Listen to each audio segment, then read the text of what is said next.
In part one of this video, I'm going to share why this could be a very interesting time to invest in gold given the upcoming recession and possible flight to safety by investors.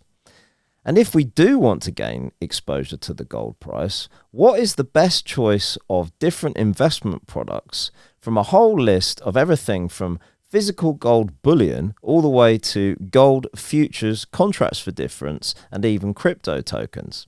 If that sounds interesting to you, then let's dig in.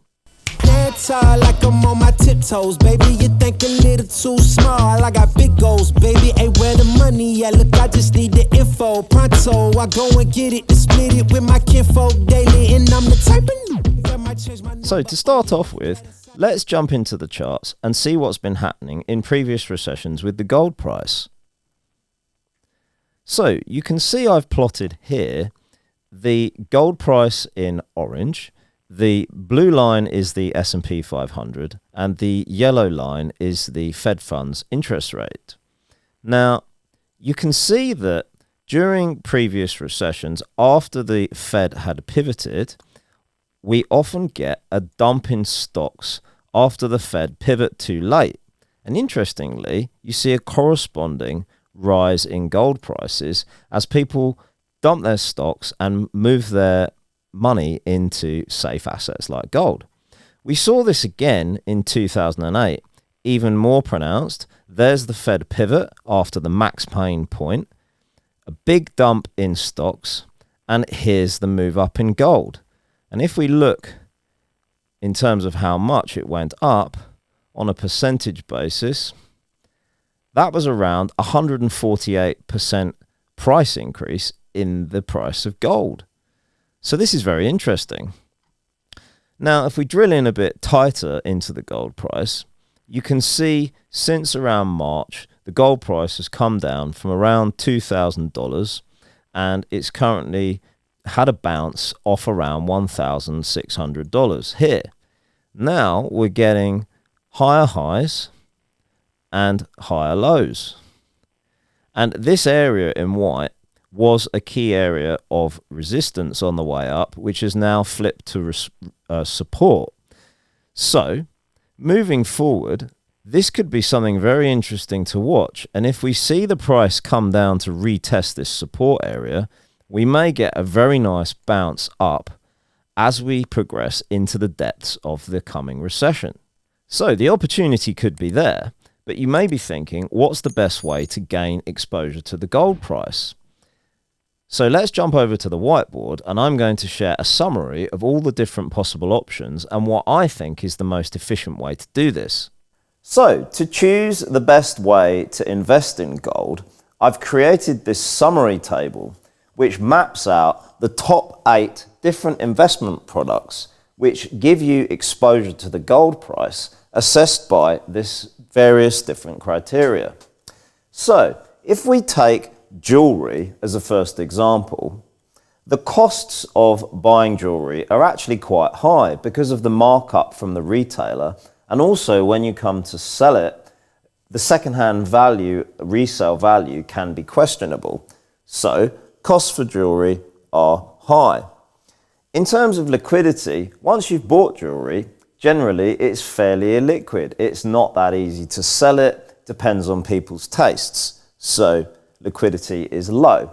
In terms of correlation to the wholesale gold price, generally it's not that good because jewellery can be made of a mixture of different metals, not just gold, and also it may be mixed with gemstones. So correlation can be quite poor. In terms of accessibility though, this is quite good. You can buy jewellery on almost any high street and in most stores. So accessibility high. In terms of risk, assuming you look after it, risk is fairly low. Most of the time you'll be wearing it, so low risk. In terms of yield, there's not really any yield from owning jewellery except perhaps the utility of just wearing it and enjoying it. So I'll put not really applicable. And then in terms of term or how long you'd hold it, usually when people buy jewellery, they're going to keep it for a long time, so long run. So to recap, The main problems with jewellery are it's very costly in terms of the transactions, liquidity is very poor, and correlation to the gold price, what this is all about, is not very good.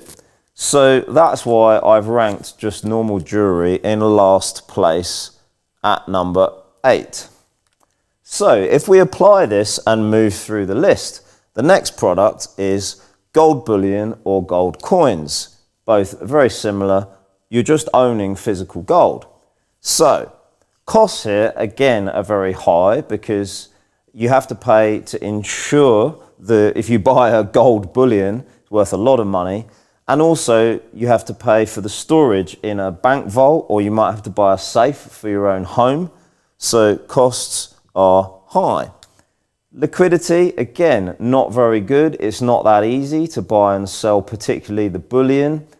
So liquidity is poor. In terms of correlation, though, this is better because, you know, it's pure gold. So you're gaining that one-to-one exposure with the gold price. So high. In terms of accessibility, though, not very good.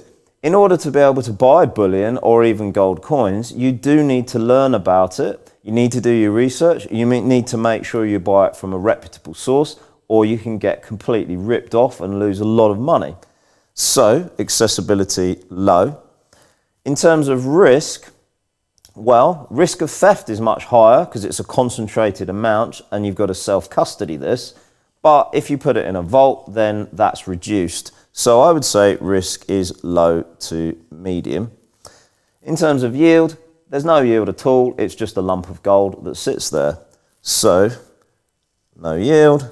And generally, because of the difficulty involved in buying and selling it, most people would hold this for the long term, long run. So to recap, main problems: high cost, illiquid, and accessibility is poor. Positives, though, you do actually have a good correlation to the gold price. So slightly better. I've ranked this next in line at number 7. Right, moving forward. Next on my list is gold certificates. These are essentially companies that may own gold and they issue paper certificates or electronic version where the value of the certificate is linked directly to the price of gold. So this is electronic, so costs are usually reasonably low. Liquidity, though, may not be that good because once you own the certificates, you can only sell them back to the company that issued them. You know, they're not always openly tradable in the open market. So liquidity, not that good. In terms of correlation, though, this is high because that's the whole point. That's what they're designed to do, track the gold price. Correlation high. In terms of accessibility, again, not very good. There are not many companies that sell these certificates. Also, there's a bit of a learning curve involved to make sure you buy the right type of certificate. So again, I'd say it's fairly low. Risk here, though, is the biggest problem. There's a huge risk. If that company who issued those certificates eventually goes bankrupt, then those certificates become worthless and you could lose all your money. So risk is high here. In terms of yield, no yield, just tracks the gold price.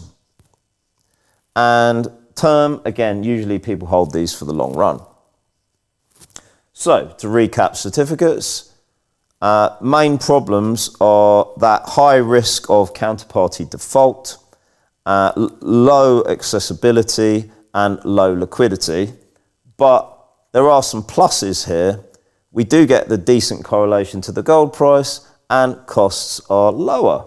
So I've ranked that next in line as number 6. Right, next, moving further into the electronic type products, we have futures or options on the gold price. So costs here, in terms of transaction costs, it's usually not too bad, you know, in terms of each trade in, say, futures. However, these products are mainly aimed at large institutional investors, funds, investment banks. So you have to trade in much, much bigger sizes. And that requires a lot more capital, particularly on the margin if you're going to hold futures overnight or longer. So I would actually argue costs here to the average retail investor are quite high. So that's high. In terms of liquidity though, highly liquid. There are millions of contracts of futures traded every day, so very liquid. In terms of correlation, almost 1-to-1 with the gold price, although you do have to be careful in terms of what's the maturity date of that futures contract. It may differ slightly, but generally the correlation is quite high. I'll put in brackets. In terms of accessibility, I would say this is quite poor because, again, you have to trade with much bigger amounts. It's not as easily divisible. And also, there aren't that many platforms as an individual person you can go and buy futures. Normally, you have to do it through a broker. And even with some digging around, I didn't find it that easy. So I would say accessibility low. Risk here is reasonably high. Most people trade futures on leverage, and also you're trading in large amounts, so high. In terms of the yield, no yield, it just tracks the gold price. And term, different here, is short run. People normally trade futures in and out during the day. So, to recap, main problems with futures is the high cost or high capital needed. The accessibility is low, like I said. And on the positives, very, very liquid, and correlation is pretty good. And you can trade it in the short run, which is a big positive. And that's why this is better than the last three options, in my opinion. And I've ranked that number 5. So, next we have mining stocks. So these are individual stocks in mining companies, and the costs of owning those is low because you're just buying stock just like any other stock on the stock market. Liquidity, therefore, is usually pretty good. You can buy and sell stocks just like any other stock. Correlation to the gold price, though, is a problem here. It could be very low because that mining company may mine other metals like silver, palladium. They may also mine other things like diamonds, gas, oil, etc. On top of that, you're also dependent on the performance of that company. And if the miner makes poor investment decisions, even if the gold price goes up, the mining company's stocks may not even change or even go down. So that's a problem. And you're trying to track the gold price here, remember. In terms of accessibility, it's high because you can buy stocks on most retail brokerage platforms. In terms of risk, I would say it's an individual stock, so it's more risky than, say, an index tracker, but it's not as risky as some other products. So I would rank it medium risk. In terms of yield, depends. Some stocks are only linked to the share price, others may pay a dividend, so I'll just put medium. And in terms of term, normally to gain the benefit of owning stocks, you need to hold them for some time to see the value of the company rise. So I would say medium to long run. So to recap, main problems on the mining stocks are the correlation to the gold price, and well, you have to hold it for the medium to long run. Some of the positives though, it's lower cost, liquidity is good, and accessibility is high. But I think the biggest problem is that correlation. So this one I've ranked number 4. So now we're into the top 3. So next on the list we have exchange traded funds or mutual funds. Now, these are traded on the stock market. They're designed to track the gold price, but they may have some diversification benefits beyond an individual stock, depending how the ETFs are structured. Looking at the criteria, costs usually are very low to buy and sell ETFs. Liquidity is good. You can buy them on the open market. Correlation to the gold price should be good because that's the whole point of the ETF. It's usually designed to track the gold price, particularly the passive ones. So high. Accessibility is good. High. You can buy these on most platforms. In terms of risk, most of the ones I've looked at are usually rated kind of medium risk or maybe even low risk, because you do get some diversification benefit there and there's no risk of the individual company. In terms of yield, depends. Usually they don't, but sometimes they do, so I'll put that medium. And term, again, this is a medium to long run product in terms of to gain the benefit of owning that ETF, so long run. So to recap, the positives are low cost, high liquidity, high correlation, easily accessible, reasonably low risk. And yeah, that one I've ranked in 3rd place, looking a lot better. Now, moving on to the last two. Next, I have contracts for difference. Now, these are very good because they have very, very low costs and low transaction fees. So put low. They are highly liquid, easy to trade in and out. Sorry, I forgot to mention something on the ETFs. One of the downsides is you do have to hold for the long run. Anyway, coming back to CFDs, the correlation to the gold price is almost 1-to-1, so that's high, or even very high. In terms of accessibility, very accessible. You can trade contracts for difference on many platforms like eToro or IG Index. So access is high. In terms of risk, though, that is high because usually people trade this with leverage, although you don't have to. So I put high risk. Yield, no yield. It just tracks the price, so not applicable. And term, the great thing is you can trade these short terms every hour and often used for day trading, much more flexible. So short run. So you can see there that most of the positives are very similar to the ETFs. Low cost, high liquidity, high correlation, high access. The main difference is that you can trade these in the short run. It's very easy to go in and out with the contracts for difference, and that's why I think CFDs get 2nd place. Now, that leaves crypto tokens as the winner in terms of how I rank these different products to gain exposure to the gold price. Now, crypto tokens, as you'll see in part 2 of this video, are quite similar to contracts for difference. So again, very low cost on the transaction fees, highly liquid, high correlation to the gold price, very accessible. You can trade these on most crypto exchanges. Risk is similar, high because of the leverage. No yield, just tracks the price, and again, short run. So you'll notice that most of these all look similar to CFDs, right? Now, the reason though that I've ranked the crypto tokens with the #1 spot is because crypto can be traded 24/7, whereas the contracts for difference you can only trade when the market's open. So crypto wins the race and, in my opinion, is the best product for you to gain exposure to the gold price. So what did you think of the choices in that table? Do you agree crypto tokens are the best option?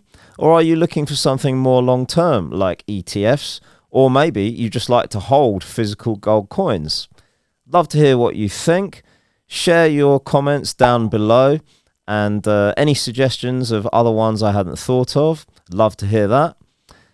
In terms of part 1, that's it for this video. But if you'd like to see part 2, then hit the notification bell and hit subscribe down below.